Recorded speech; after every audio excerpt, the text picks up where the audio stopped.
President Trump arrived in South Korea early this morning, ready for the second leg of his 12-day Asia tour. And Laura Lerman, a professor of political science and the director of the Master of International and Comparative Politics program at Wright State University. Sorry, I apologize, is here with me this morning. And Laura, I kind of want to start with the trip to Japan. He just kind of wrapped that up. Right now he is in South Korea this morning, but he asked Japan while there to start bringing more manufacturing to the U.S. And you told me when we were in break that the president misspoke when he quoted that. It was a little bit of a misstep. The trip to Japan so far was very successful, but he did make a statement when he was meeting with business executives. He said it would be really helpful if you would actually manufacture more cars in the United States instead of just shipping them over to the United States pre-made.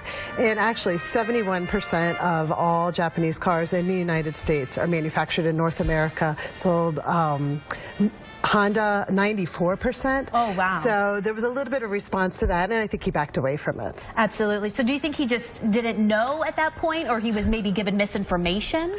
There's just so many details that you have to keep in mind when you're addressing those sorts of issues. So absolutely. You did mention that it was a successful trip in Japan. What do you think made it successful, or why do you say it was successful? There's a very unexpected yet very warm rapport that exists between Prime Minister Shinzo Abe and U.S. President Donald Trump.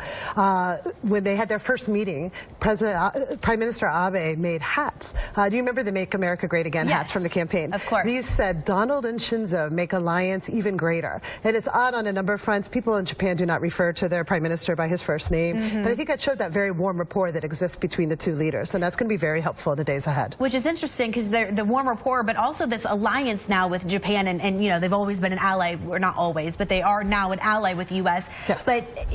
But President Trump had even mentioned Japan buying U.S. arms from us and shooting down missiles that North Korea will send over Japan at this point. What could that mean for the future of the U.S. and Japan and really the relationship with North Korea? Absolutely. This is a big part of the Asia tour. In fact, there's arms packages that are being negotiated with both South Korea and Japan.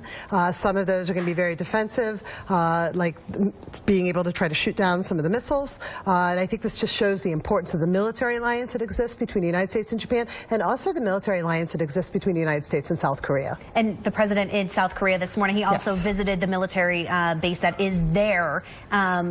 But he's actually talking about could there be a show of strength from Kim Jong-un while he's on the peninsula? There could be. This visit in South Korea is probably the most symbolic visit of the whole Asia tour. He's only there for just over 24 hours. Tomorrow morning in South Korea, right as we go to bed, he's going to be addressing the South Korean National Assembly. Only the sixth sitting United States president to do so. And when he does that, he's going to be talking about the importance of the 1953 Mutual Defense Treaty between the United States and South Korea. This would be a perfect time for Kim Jong-un to try to ramp up pressure. But as I said last week, I think it would be very unwise for him to do so.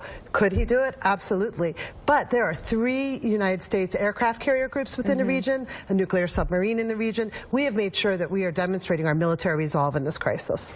Just one last question really quickly. President Trump calling Kim Jong-un multiple times Rocket Man on Twitter, even saying it in other interviews. He's not saying it now.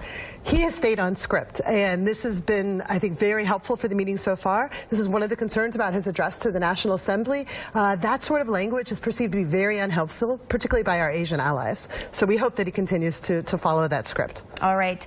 Thank you so much, Laura Lerman, professor of political science at Wright State University. Thank you for joining me this morning. We appreciate it. Thank you. Of course, Greg, we're going to send it over to you for a check of the weather.